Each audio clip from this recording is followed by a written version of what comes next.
Pernahkah kalian berpikir bagaimana badan kita bisa merasa panas dan bisa merasa sakit? Oleh karena itu, pada bab ini kami kelompok 6 akan membahas tentang proses fungsi dan anatomi dari sensasi perabaan dan rasa sakit. Stimulus somatensori. Sensasi somatensori yang kita ketahui hanya sistem perabaan saja dengan media yaitu kulit.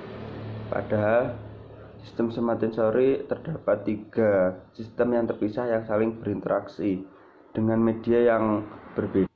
3 sistem tersebut dapat dibagi sebagai berikut. 1. Sistem eksteroseptif, yaitu dengan indera sebagai medianya dalam menerima stimulus dari lingkungan eksternal.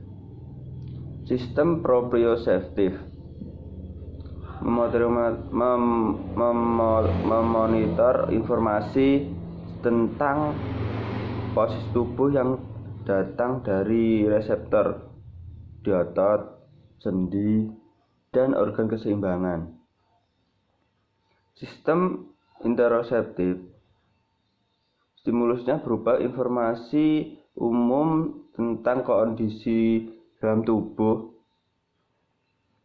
seperti temperatur dan tekanan darah.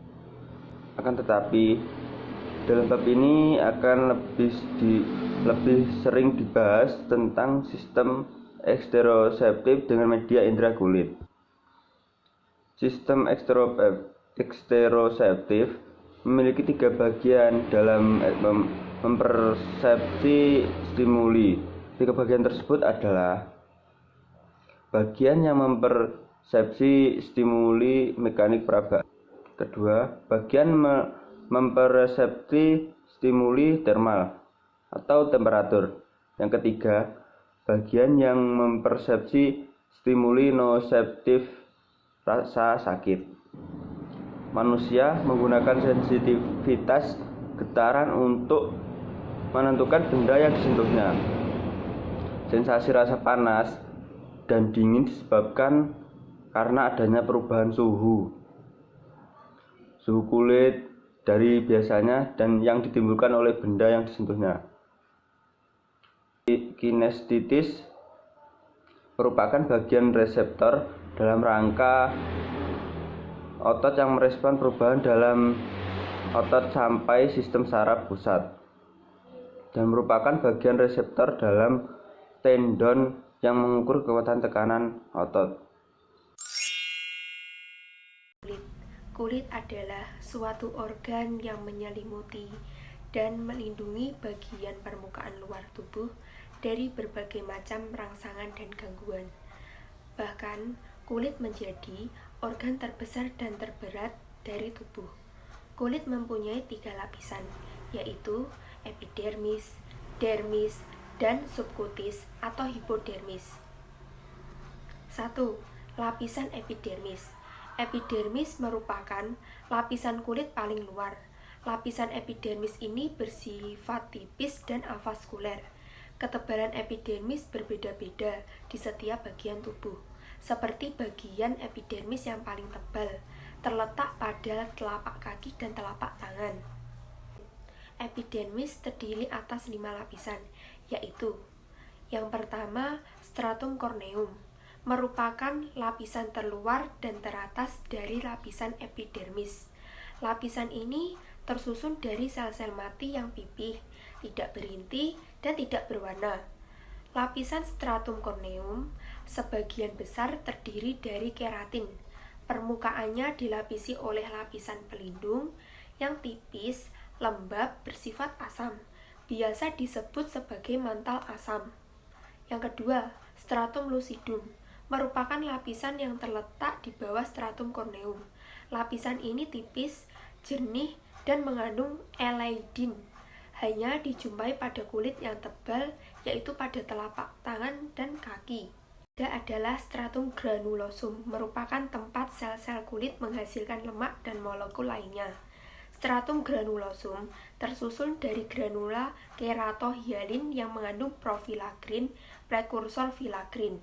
Yang keempat, stratum spinosum merupakan lapisan epidermis yang terletak di antara stratum granulosum dan stratum basal.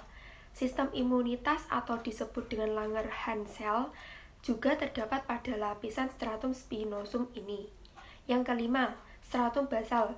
Lapisan ini terletak paling dalam, terdiri atas satu lapis sel yang tersusun berderet-deret di atas membran basal dan melekat pada dermis di bawahnya. Lapisan ini mengandung sel-sel melanosit dan Merkel cell.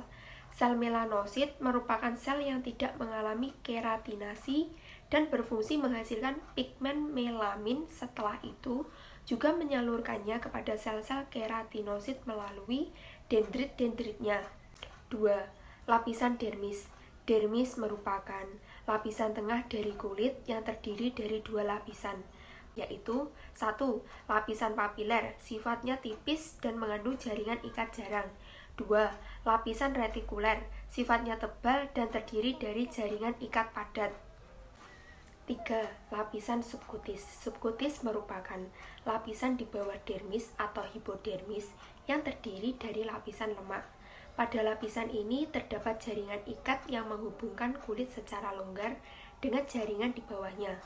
Jumlah dan ukurannya berbeda-beda menurut daerah di tubuh dan juga keadaan nutrisi individu. Berfungsi menunjang suplai darah ke dermis untuk regenerasi. Reseptor di kulit atau reseptor kutaneus terdiri dari banyak macamnya. Ada 4 macam reseptor utama, yaitu A. Free nerve ending atau ujung-ujung saraf bebas, merupakan reseptor kutaneus paling sederhana. Ujung-ujung sarafnya tanpa struktur yang khusus dan sangat sensitif terhadap perubahan suhu dan rasa sakit. B. Pacinian corpusclis atau corpuscle pacinian, bentuknya seperti bawang, merupakan reseptor terbesar dan terdalam. Mudah beradaptasi dengan cepat, mereka dapat merespon perubahan mendadak pada kulit. C. Merkel disc, merespon paling kuat idensasi gradual kulit dan peregangan gradual kulit, beradaptasi dengan lambat. D. Ruffini ending, respon dan adaptasinya sama dengan reseptor Merkel disc. Jadi, seseorang dapat mengidentifikasi objek melalui sentuhan atau stereognosis dengan memiliki reseptor yang sebagian beradaptasi dengan cepat dan sebagian beradaptasi dengan lambat, akan memberikan informasi tentang kualitas dinamis maupun statis dari berbagai stimuli taktual. Struktur dan fisik masing-masing tipe reseptor somatosensori terspesialisasi sehingga reseptor tersebut akan sensitif terhadap stimuli taktual tertentu. Namun, secara umum memiliki fungsi yang sama, yaitu stimuli yang masuk ke kulit akan mengubah kimia reseptor tersebut dan berfungsi mengubah permeabilitas membran sel reseptor terhadap ion-ion yang akan menghasilkan sinyal neural. Di dalam kulit terdapat berbagai macam organ. Organ-organ tersebut adalah rambut, kelenjar yang terdiri atas kelenjar minyak dan kelenjar keringat, interepitelial, dan juga jaringan pengikat. Mekanisme dalam proses perabaan dimulai dari masuknya stimulus mengenai kulit, kemudian akan diterima oleh reseptor-reseptor dan berproses menjadi sinyal-sinyal neuron melalui serabut-serabut saraf yang akan membawa informasi dari reseptor-reseptor kulit dan reseptor somatosensori lainnya. Kemudian berkumpul di syaraf dan akan diteruskan ke sumsum tulang belakang melalui akar dorsal. Dalam sistem somatosensori terdapat 2 jalur utama untuk mengirimkan stimulus yang diterima dari masing-masing sisi tubuh ke otak. Yang pertama adalah jalur dengan sistem kolom dorsal lemniscus medial. Informasi somatosensoris dikirim ke sistem saraf pusat melalui 2 jalur utama, yaitu sistem dorsal kolum medial lemniscus dan sistem anterolateral. Umumnya, sistem dorsal kolum medial lemniscus membawa informasi sentuhan dan proprioception ke korteks. Yang kedua adalah jalur dengan sistem anterolateral. Jalur dengan sistem anterolateral adalah jalur yang membawa informasi tentang rasa sakit dan temperatur, dimulai dari neuron melalui akar dorsal saat memasuki sumsum tulang belakang. Sistem anterolateral terdiri dari 3 traktus berbeda, yaitu yang pertama, saluran spinotalamik berproyeksi ke nukleus posterior ventral thalamus. Yang kedua adalah saluran spinotelikuler berproyeksi ke formasi retikuler. Yang ketiga adalah saluran spinotektal yang berproyeksi ke tektum colliculi. Kerusakan-kerusakan yang terjadi pada sistem somatosensori adalah sebagai berikut. Yang pertama, kerusakan pada korteks somatosensori primer, yaitu hilangnya kemampuan untuk mendeteksi sentuhan yang ringan, mendeteksi posisi sambungan. Contoh, ujung jari telunjuk kanan ditentukan dengan ujung jari telunjuk putih dan mendeteksi dengan tepat tempat-tempat di mana seseorang disentuh. Contohnya disentuh jari kelingking, tetapi menurutnya yang disentuh adalah jari tengah.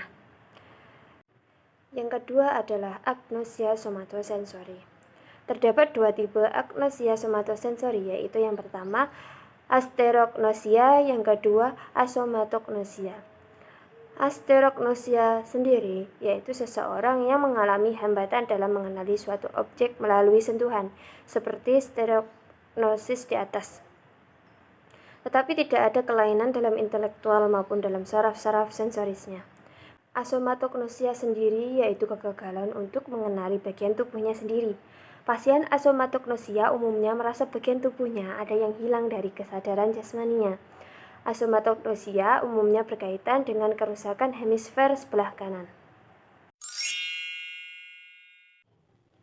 Yang terakhir adalah rasa sakit. Stimulus rasa sakit secara khusus tidak ada. Sakit merupakan respon terhadap berbagai macam stimulasi apapun yang secara potensial membahayakan. Terdapat 3 paradoks tentang rasa sakit, yaitu sebagai berikut. Yang pertama, sakit merupakan hal yang buruk, padahal di satu sisi sakit yang dirasakan bisa saja penting bagi keselamatan hidup manusia. Sakit memperingatkan kita untuk menghentikan keterlibatan kita dalam berbagai kegiatan yang secara potensial membahayakan atau memperingatkan kita untuk mencari penanganan. Yang kedua adalah tidak memiliki representasi kortikal yang jelas.